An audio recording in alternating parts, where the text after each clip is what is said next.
আমি আমার কৃষক, আসলে আমি কৃষকরা আমরা না, বাংলাদেশের সবাই কৃষকরে স্যালুট দেয়। এই কৃষক না হলে আমাদের দুমুঠো ডাল ভাত আমাদের মুখে যেত না। আমি সেই কৃষকরে ধন্যবাদ জানাই এবং আমি তার কাছে শুনতে যাচ্ছি যে ভাই, আপনি এই মরিচ ক্ষেত কি মনে করে আসলেন? না আপনি এই দেশ কিছুদিন আগেই দেখতে পারছি যে মরিচ নিয়ে একটা তাল বাহানা শুরু হয়েছে। মরিচ 1000 টাকা 1200 টাকা কেজি। আপনি কি ওই সময় লাগাইছেন এই গাছ, না ওই বাজারটা কি আপনি পাইছেন, না ওই বাজার দর দেখেই আপনি আমাদের ফরিদপুর ধানে পাটে ভরপুর যে ফরিদপুর, সেই ধান পাট ছেড়ে এই মরিচের খেতে আসলেন? হ্যাঁ, আমি ধান পাট ছেড়ে ওই বাজারটা দেখে ধান পাট ছেড়ে শুধু এই মরিচটা আমি লাগাইছিলাম 1000 টাকা কেজি। 1000 টাকা কেজির আশায়, কিন্তু 1000 টাকা তো কেজি পাই নাই, যা মোটামুটি আর কি পাইছি আল্লাহ পাক রব্বুল আলামিন দিছে।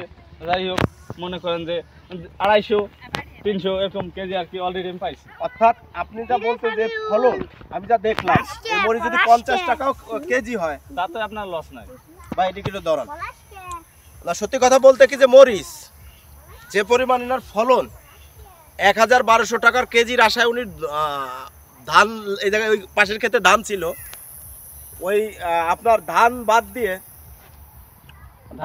দিয়ে ভাই আসছে যে 1000 টাকা কেজি মরিচ। তারপরেও ভাই রিস্ক নিয়ে করছে যে 1000 টাকা না হলেও ভাই 50 টাকা হলে কি আপনার, আমি 50 টাকার ইসি লাগাইছিলাম।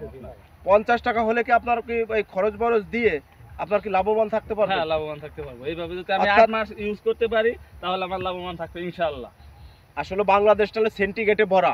এই কৃষক 50 টাকা হলে মরিচে 50 টাকা কেজি হলে কৃষক খরচ বরচ দিয়েও স্বাবলম্ব। তারপরে 1200 টাকা করে কিছু সেন্টিগ্রেড, কিছু দুষ্ট লোক, এই কৃষক আমার মনে হয় টাকাটা এইটা এত টাকা পায়নি, এই সেন্টিগ্রেড আলারা এই কাম করছে। যাই হোক ভাই, আপনি কীভাবে কি সার দিয়ে এটা করছেন?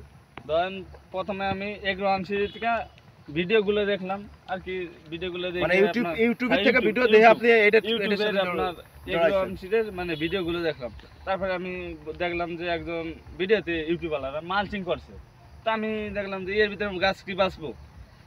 পরে দেখলাম যে কি করতেছে, পরে আমি ওইগুলো আনার পর আমার সবাই পাগল বলে, অনেকে মারবার যায়, অনেকে বলে কি করছো, হবনি এই গাছ মরে যাবো, অনেকে অনেক কথা বলে। যা হোক, আল্লাহ যা করে হবে, দেখা যাক। রিক্স নিয়েছি, হাই রিক্স আর কি নিয়েছি।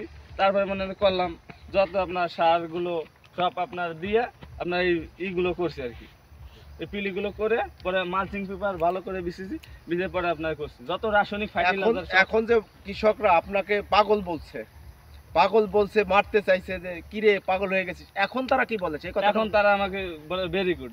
তারা এখন আপনার দেখা দেখে তারাও কি এই ক্ষেতের দিকে আসতে চাচ্ছে? তারা এই ক্ষেতের দিকে আগাতে চাচ্ছে। তা আসলে ওই যে বলে না মানুষ, আমি বলতেছি যে আমাদের ফরিদপুরে সবকিছু সম্ভব।